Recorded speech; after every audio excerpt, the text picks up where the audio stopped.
Hello everyone, कैसे हो आप सब? मज़े में।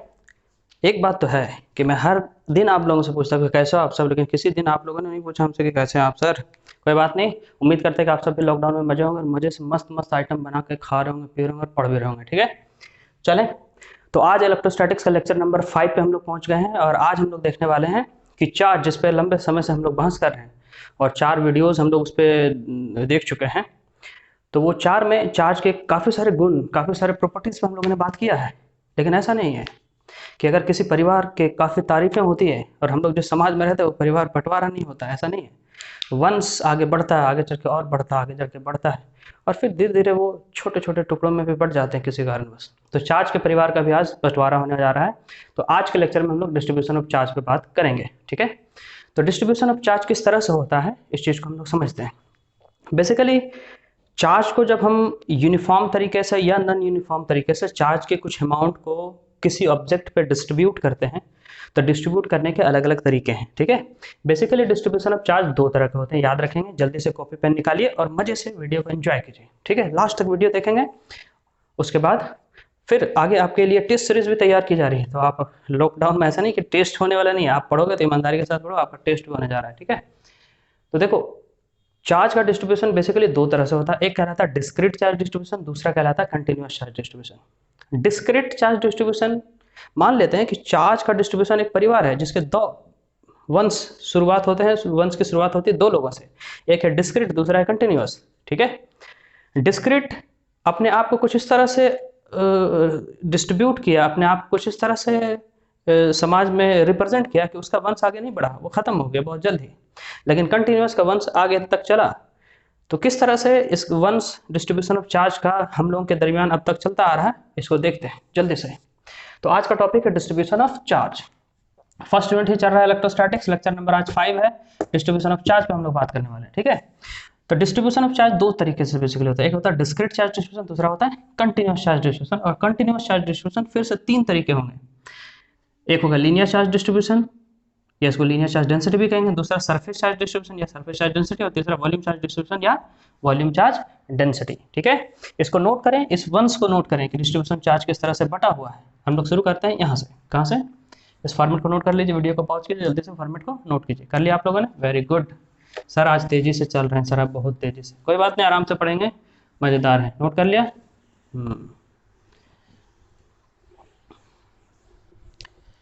तो डिस्ट्रीब्यूशन में दो तरह के डिस्ट्रीब्यूशन चार्ज के हैं। फर्स्ट हम लोगों ने देखा वो है डिस्क्रीट चार्ज डिस्ट्रीब्यूशन।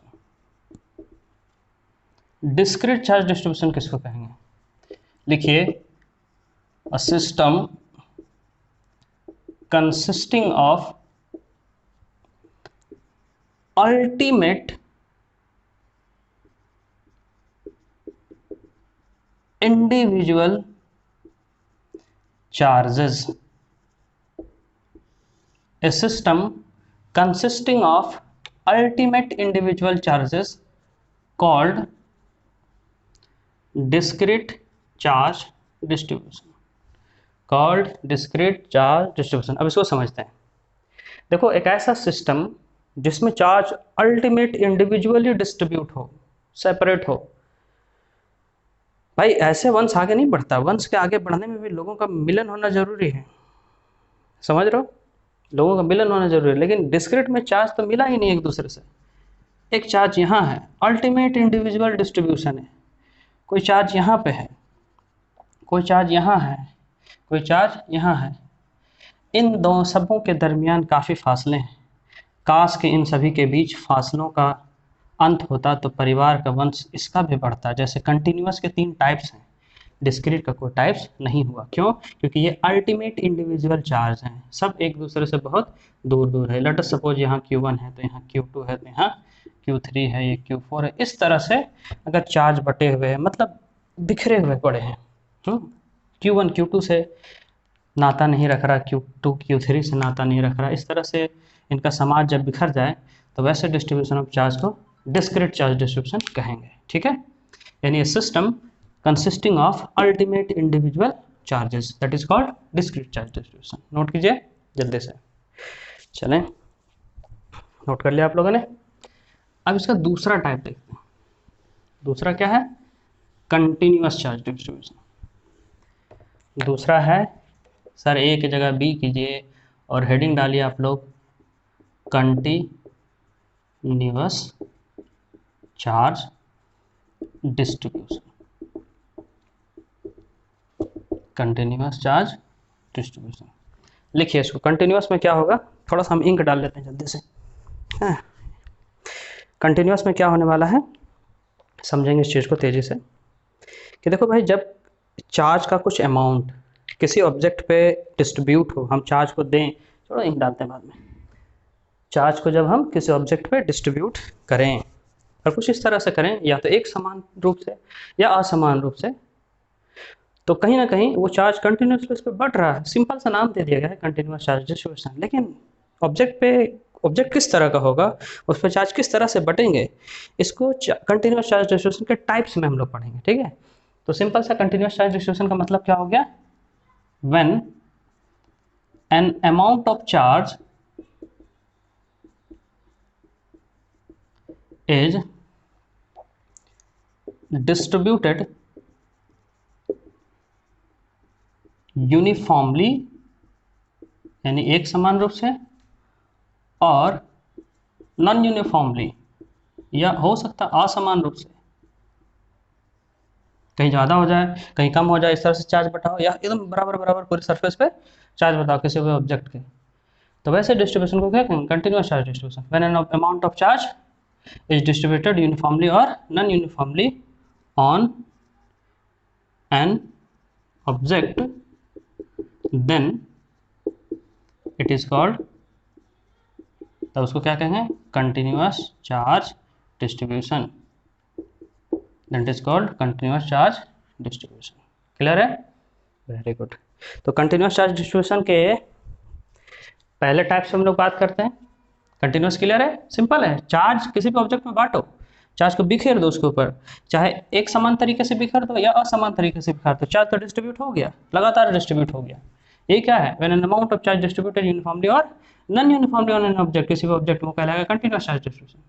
लेकिन अब कंटिन्यूस के टाइप्स को जब पढ़ेंगे तो कॉन्शियस होकर पढ़ेंगे और ध्यान से पढ़ेंगे इसको। अगर आप एक समझ जाते हैं तो बाकी भी समझ जाते हैं। उम्मीद करते हैं कि वीडियो को पॉज करके उसको नोट कर लिए होंगे।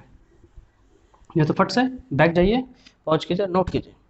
तो फर्स्ट है, कंटिन्यूस के 3 टाइप्स हैं। पहले पे हम लोग बात करते हैं linear charge distribution.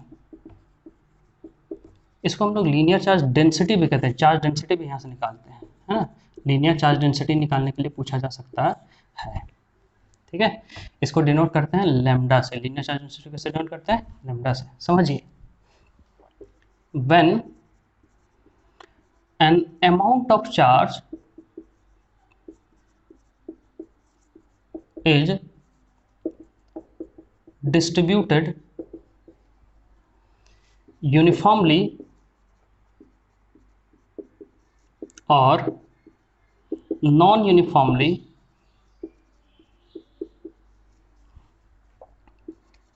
along the line, और ये जो लाइन होगा वो स्ट्रेट लाइन भी हो सकता है या कर्व लाइन भी हो सकता है। तब ये क्या कराएगा? It is called linear, short में लिख दें, लीनियर चार्ज डिस्ट्रीब्यूशन या linear charge density, LCD, linear charge distribution या लीनियर चार्ज डेंसिटी। समझिए ध्यान से। एक को अगर आप समझ रहे तो बाकी के इसके 2 टाइप्स को बड़ा आसानी से समझ जाएंगे, है ना। कोई बहुत बड़ा चीज़ या कोई बहुत लॉजिक साइंस लगा करके बहुत बड़े टर्म को हम लोग पढ़ने नहीं जा रहे हैं। देखो भाई, बड़ा पसीना छूटता है आप सबको पढ़ाने में, है ना। तो इतने मेहनत से पढ़ा रहे हो तो घर पे पढ़ो, एंजॉय करो। ऐसा नहीं कि बस लॉकडाउन खुलेगा तो ही पढ़ेंगे, पढ़ते रहो। पढ़ाई का अंत नहीं होता यार, पढ़ो, मेहनत से पढ़ो। तो लीनियर चार्ज डिस्ट्रीब्यूशन को समझते हैं। When an amount of charge is distributed uniformly or non-uniformly along the line, बात यहीं तक सीमित है। जब कभी भी चार्ज को एक समान रूप से या असमान रूप से किसी लाइन पे बांटोगे, लाइन होना चाहिए। ये लाइन क्या हो सकता है? स्ट्रेट लाइन भी हो सकता है या कर्व लाइन भी हो सकता है। तो ये लाइन क्या, कोई भी कंडक्टर पे चार्ज डिस्ट्रीब्यूट करेंगे हम लोग, उसका शेप साइज कैसा, स्ट्रेट भी हो सकता है, कर्व भी हो सकता है। तो किसी लाइन के अक्रॉस जब चार्ज बटा हुआ होगा तो वो कहलाएगा लीनियर चार्ज डिस्ट्रीब्यूशन। क्या कहलाएगा, लीनियर चार्ज डिस्ट्रीब्यूशन। ठीक है, कैसे लाइन के अक्रॉस बटेगा, देखिए समझिए इसका फॉर्मूला क्या होगा, समझते हैं। जैसे मान लो ये एक वायर है या कोई कंडक्टर है जिसका हम लोग लेंथ मान लेते हैं L है। कितना लेंथ मान लेते हैं, L, टोटल लेंथ L, और इस तरह से इस पर चार्ज डिस्ट्रीब्यूट है, पूरे चार्ज बिखरे। कितना अमाउंट ऑफ चार्ज डिस्ट्रीब्यूट है, let us suppose Q amount of charge distribute है, तो उसका लीनियर चार्ज डेंसिटी कैसे निकालेंगे। ठीक है, ध्यान से समझो, इसका लीनियर चार्ज डिस्ट्रीब्यूशन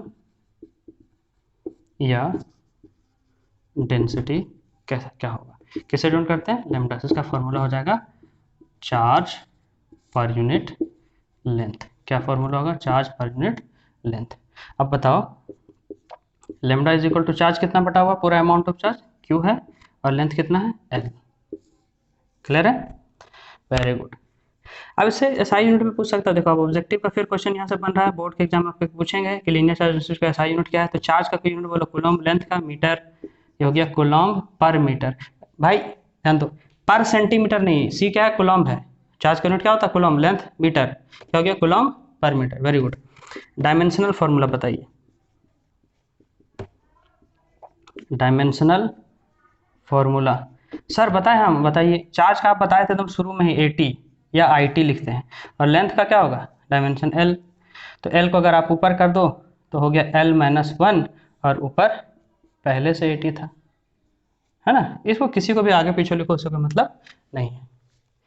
सर यहाँ पे एक कन्फ्यूजन है। क्या कन्फ्यूजन है भाई, कि सर आपने बोला स्ट्रेट लाइन भी हो सकता है, कर्व भी हो सकता है। ये तो लाइन स्ट्रेट रहा, लेकिन अगर कर्व रहा तो क्या होगा। चलो इसको भी समझ लेते हैं, है ना। कि अगर मान लो ये वायर जो था इसको हमने मोड़ करके ऐसे रिंग बना दिया, ठीक है, और फिर किसी को फ्यूचर में पहनाना, आप उस पर चार्ज डिस्ट्रीब्यूट होगा। तो चलो इस हमने स्ट्रेट लाइन को क्या किया, कर्व बना दिया। तो अगर ये कर्व हो गया, let us suppose circular circle बना दिया हम लोग, ठीक है ना, एक रिंग बना दिया, चार्ज इस तरह से बटा, इसमें क्या है भाई, कोई बहुत बड़ी बात तो नहीं है। तो अगर सर्कल बनेगा तो उसका कुछ ना कुछ तो रेडियस होगा, रेडियस हम लोग मान लेते हैं क्या है, आर है, ठीक है। तो उस समय लेमडा होगा charge per unit length, total charge कितना है, मान लो क्यू। लेंथ कैसे निकलेगा, अगर ये सर्कल है तो सर्कल का लेंथ पूरा उसका परिधि होगा, सरकमफेरेंस होगा, यानी वहां पे हम लोग लिखेंगे उसका पूरा लेंथ 2 पाई आर। अब ये मत पूछना कि यार 2 पाई आर कैसे हुआ, वायर से यहाँ से चलना शुरू करेंगे, यहाँ तक आएंगे, तो ये पूरा परिधि हम चल गए, पूरा सरकमफेरेंस हो गया, और पूरा सरकमफेरेंस क्या होता है सर्कल का, 2 पाई आर होता है। फॉर्मूला वही है, चार्ज पर यूनिट लेंथ ही है, लेंथ जैसा ऑब्जेक्ट वैसा लेंथ। यहाँ सर्कल आ गया तो सर्कल का लेंथ हो गया, यानी सरकमफेरेंस के बराबर हो गया, वो 2 पाई आर हो गया। क्लियर है, समझ रहे हैं, वेरी गुड। नोट करें इसको, लीनियर चार्ज डिस्ट्रीब्यूशन को। हो गया नोट, आराम से नोट करो। अब हम लोग दूसरे टाइप पे बात करते हैं। दूसरा टाइप क्या है, एक को आप अगर अच्छे से समझ रहे हो, दूसरा क्लियर होगा, तेजी से समझ पाओगे। गर्मी बहुत है यार, गर्मी बहुत है यार, नोट कर रहे हो। हाँ चलिए दूसरे पे हम लोग बात करते हैं। लीनियर के बाद हम लोग बात करने वाले हैं सरफेस चार्ज डिस्ट्रीब्यूशन या सरफेस चार्ज डेंसिटी पे, ठीक है। तो सरफेस चार्ज डिस्ट्रीब्यूशन या सरफेस चार्ज डेंसिटी को हम लोग डिनोट करते हैं सिग्मा से। किससे डिनोट करते हैं, सिग्मा से। इसमें क्या होता है, when an amount of charge is distributed uniformly या non uniformly along the line, नहीं ओवर द सरफेस, किसी भी सरफेस पे, ओवर द सरफेस। अब ये सरफेस प्लेन सरफेस भी हो सकता है या कर्व्ड सरफेस भी हो सकता है। सरफेस कैसा हो सकता है, प्लेन भी हो सकता है या कर्व्ड भी हो सकता है। तब ये क्या कहलाएगा, ये कहलाएगा सरफेस चार्ज डिस्ट्रीब्यूशन या सरफेस चार्ज डेंसिटी, ठीक है। तो ऐसा समझो कि अब हमारा लीनियर नहीं है, अब हमारा चार्ज डिस्ट्रीब्यूशन क्या हो गया, सरफेस पे होगा। तो मान लेते हैं कि यहाँ पे एक सरफेस है, कोई भी सरफेस मान लो, किसी भी शेप का कोई ऑब्जेक्ट है, उस पर चार्ज इस तरह से बटे हुए हैं। सर कितना चार्ज बांटते हैं, तो अमाउंट ऑफ चार्ज कुछ तो होगा, क्यों अमाउंट ऑफ चार्ज पे बांटते हैं। इसका सरफेस एरिया मान लो एस या सरफेस एरिया ए, कुछ भी मान लो, जो भी मानना मानो, सरफेस एरिया हमने मान लिया ए।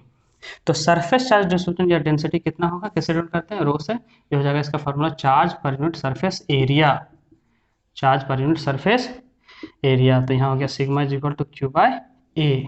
सोचो एसआई यूनिट चार्ज का तो कूलम है, लेकिन एरिया का क्या होगा, मीटर स्क्वायर ऊपर जाएगा, per metre square, coulomb per metre square, per centimetre square नहीं, कूलम पर मीटर स्क्वायर। यहाँ मीटर का डायमेंशन फॉर्मूला हो जाएगा लेंथ स्क्वायर, यहाँ एल का पावर -2। ठीक है, ये हो गया सरफेस चार्ज डिस्ट्रीब्यूशन। सर अगर प्लेन सरफेस नहीं रहा, कोई दूसरा ऑब्जेक्ट आ गया, कर्व्ड ऑब्जेक्ट आ गया, ठीक है, तब क्या होगा। तो लेट अस सपोज कि मान लो कि ये एक स्फेयर है, क्या है ये, एक स्फेयर है ना, एक स्फेयर है, और स्फेयर के पूरे सरफेस पे चार्ज बटा हुआ है, ठीक है। गोला एक हम मान लिए, कर्व शेप का कोई भी कुछ भी ले लो, किसी भी शेप का, है ना। तो टोटल चार्ज कितना है वहाँ पे, क्यू। अब हम सरफेस चार्ज डेंसिटी निकालेंगे, टोटल चार्ज बाय एरिया, फॉर्मूले में एरिया। तो ये भाई गोला अगर है, गोला के सरफेस पे चार्ज है, तो गोला का एरिया क्या होता है, स्फेयर का एरिया क्या होगा सर, वहाँ तो एरिया होता है 4πr², यहाँ पे आर रेडियस 4πr²। तो ये बन गया आपका सरफेस चार्ज डिस्ट्रीब्यूशन या सरफेस चार्ज डेंसिटी। ठीक है, यहाँ पे थोड़ा सा माइनर सा चेंज हुआ, यूनिट डायमेंशन में भी थोड़ा सा चेंजिंग आया। ठीक है, चलें अब इसी तरह से इसको भी पॉज करके उतारें जल्दी से, और हम लोग अंत में बात करते हैं अब वॉल्यूम चार्ज डिस्ट्रीब्यूशन या वॉल्यूम चार्ज डेंसिटी पे। किस पे बात करने वाले हैं, वॉल्यूम चार्ज डिस्ट्रीब्यूशन या वॉल्यूम चार्ज डेंसिटी पे। इसमें क्या होगा, through out the volume, charge का बंटवारा पूरे वॉल्यूम, पूरे आयतन में, through out the volume. Through out the volume कहने का मतलब सिर्फ सतह पे नहीं, अब चार्ज पूरे अंदर बाहर हर जगह होगा, है ना। किसी भी चीज के, किसी भी शेप का वॉल्यूम हो सकता है, प्लेन कर्व कोई भी सरफेस हो सकता है, तो उसको क्या कहेंगे, वॉल्यूम चार्ज डिस्ट्रीब्यूशन कहेंगे। तो अगर हम वॉल्यूम चार्ज डिस्ट्रीब्यूशन देखें, क्या देखें, वॉल्यूम चार्ज, सर क्या हुआ सर, यहाँ नहीं चेंज किए, अच्छा इसको रो से डिनोट करते हैं, किससे डिनोट करते हैं, रो से। तो वॉल्यूम चार्ज डिस्ट्रीब्यूशन यहाँ होगा charge per unit volume, charge per unit volume. कोई भी ऑब्जेक्ट है ना, कोई भी ऑब्जेक्ट है, उसका हमको आयतन निकालना। लेट अस सपोज ये है, इसमें पूरे अंदर बाहर चार्ज बटे हुए, क्यूब है मान लो, पूरे अंदर बाहर हर जगह चार्ज इसका बटा हुआ। अच्छे से आप लोग बना, वॉल्यूम भी है, टोटल चार्ज कितना है, क्यू। तो यहाँ पे अगर हम वॉल्यूम चार्ज डेंसिटी निकालेंगे तो रो इज इक्वल टू होगा चार्ज पर यूनिट वॉल्यूम। ठीक है, अब बताओ वॉल्यूम का एसआई यूनिट मीटर क्यूब, यहाँ हो जाएगा per metre cube, coulomb per metre cube. Dimension formula यहाँ उसी तरह हो जाएगा एल क्यूब, यहाँ हो जाएगा L-3। सर अगर कोई और शेप ले लिया, चलो स्फेयर ही है ना, क्या है, कर्व सरफेस के केस में हम स्फेयर ही ले रही है। तो स्फेयर के पूरे वॉल्यूम में जब चार्ज बटा होगा था, मतलब सरफेस पे नहीं है, अब अंदर बाहर हर जगह चार्ज है। रेडियस अभी भी क्या है, आर है, रेडियस को हम लोगों ने मान रखा है आर। तो यहाँ वॉल्यूम चार्ज डेंसिटी निकालेंगे, फॉर्मूला है charge per unit volume. Object कैसा है, ऑब्जेक्ट स्फेयर है, तो स्फेयर का वॉल्यूम क्या होता है, स्फेयर का वॉल्यूम होता है 4/3πr³। तो आप चाहो तो अब इस 3 को ऊपर भी कर सकते हैं, तो रो इज इक्वल टू हो जाएगा 3 को यहाँ कर दो, 3q, ये चार्ज है, 3q बाय 4πr, 4/3πr³ है ना, वॉल्यूम होता है 4/3πr³। ये 3 को ऊपर कर दिए, क्या हो गया 4πr³ नीचे, 3 ऊपर चला गया। ठीक है, तो यहाँ से ये फॉर्मूला बन गया। तो इस तरह से चार्ज का डिस्ट्रीब्यूशन 3 तरह से कंटिन्यूसली बट गया। कंटिन्यूस चार्ज डिस्ट्रीब्यूशन के 3 तरह हो गए, लीनियर सरफेस और वॉल्यूम। तो आगे के लेक्चर में हम लोग बात करेंगे कूलम्ब्स लॉ पे, और आगे के लेक्चर से न्यूमेरिकल्स का सब कनेक्शन जुड़ता चला जाएगा, क्वांटाइजेशन, कंजर्वेशन से, हर जगह से न्यूमेरिकल्स एक दूसरे से कनेक्ट होंगे। तो जैसे कूलम्ब्स लॉ आपका कंप्लीट होता है, आप एक पार्ट ऑलमोस्ट कंप्लीट कर चुके होंगे इस चैप्टर का, और उसके बाद न्यूमेरिकल सेशन चलेगा। ठीक है, घर पर रहिए, सुरक्षित रहिए, मजे से पढ़ते रहिए। Take care, bye bye.